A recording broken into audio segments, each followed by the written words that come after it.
Welcome to Wizard.com. I'm maths teacher Aditi. We have this question here. Amelia tosses a die and a coin. What is the probability that she gets a 5 on the die and a tail on the coin? Now, combine these two experiments will lead to following outcomes. Die and a coin.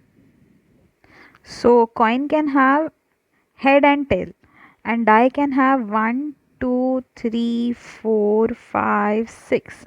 These 6 outcomes. But with coin added to the experiment, we'll have head plus 1, head plus 2, head plus 3, head plus 4, and so on. So this will be one outcome. These are the possible 6 outcomes. There will be 6 more outcomes with tail. Tail, tail, tail, and tail. So there will be 6 more outcomes with tail.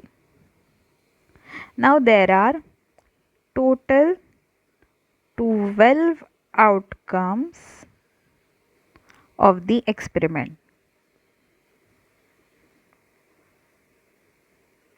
and out of those 12 outcomes we need 5 on a die and tail on the coin. So we need this particular outcome. This is favorable outcome for us. Favorable outcome for us.